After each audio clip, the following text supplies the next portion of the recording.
What's up mga bay? Andini uli si Born to be Ride. What's up sa inyo mga bay at mga bees.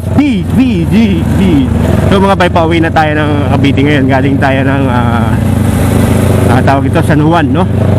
San Juan, Quezon City. Grabe, basahan ng tubig doon. So muntik na ako mabasa. Buti na lang hindi ako tinamaan ng tubig. So what's up lang mga bay, meron ako gustong i-share sa inyo. Isang mabilisan lamang to, no?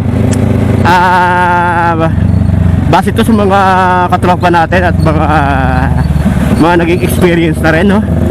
So yung mga magpaparegistered ng kanilang mga sasakyan dyan, mga 4-wheels, motor, basta lahat ng klaseng nirehistro sa LTO. Alright, so sa hindi pa nakakaalam at sa hindi pa nakapag parehistro dyan,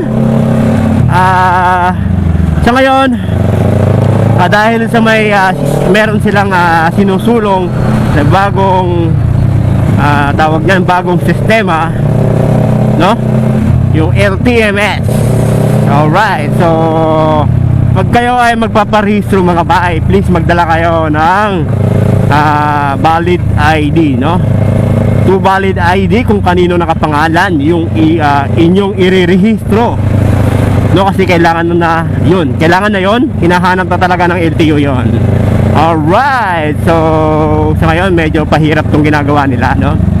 Dahil hassle, no? So hindi gaya kasi ng nakagawian, ORCR lang ang dala mo pagka pupunta ka ng LTO. Pero ngayon, pagka nagpunta ka ng LTO, kailangan ng 2 valid, kahit isang ID lang, xerox nyo lang, iatas nyo na doon sa mga papel na isasubmit nyo sa LTO. Alright, so ayan, sa mga nagtatanong din kung bakit kulay puti na yung ORCR, no? Yung pinagbayaran nyo sa LTO.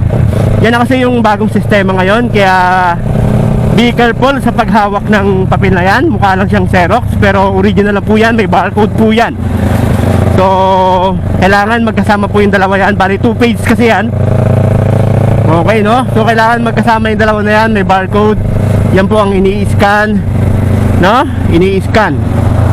Okay, kaya huwag nyo iwawala. Tsaka yung bagong CR ngayon, sa mga nagkakaroon ng bagong CR at yung nagpa-duplicate or nagpa-transfer, basta papalitan kayo ng bagong CR para na po yung titulo ng lupa.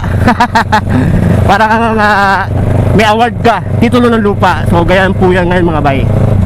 Yan na po yung mga bago ngayon ng sistema ng LTO. So based ito sa aking experience, no, at sa mga nakakasama kong ibang riders. Alright, so at least meron kayo idea mga bay, no, sa bago kayo pumunta ng LTO para iwas hassle, no? Iwas yung pa uwi pa kayo, balik-balik pa kayo.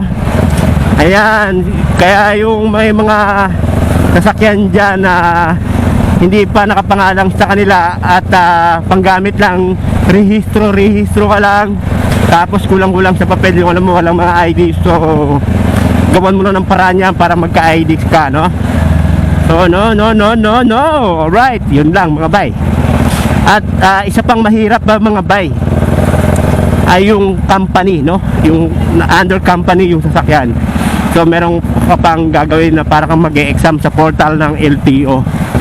Yan, sinishare ko lang sa inyo to mga bay para may idea na kayo pagka kayo ang dadayo sa LTO, no? Kayo ang magpaparehistro na. So ayun lang mga bay, ingat po tayo lagi po kayong magdasal bago sumampa ng inyong mga sasakyan. Alright, tapos mga bay,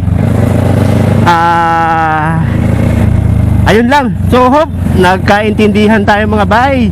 So kung nagustuhan nyo itong ating short video, please don't forget to like and share and subscribe nyo na rin. Pati yung page ko mga bay, pakisupport na lang po, okay? Para lagi tayong magkakasama sa mga dapat natin gawin sa buhay-buhay habang tayo naglalakbay, no?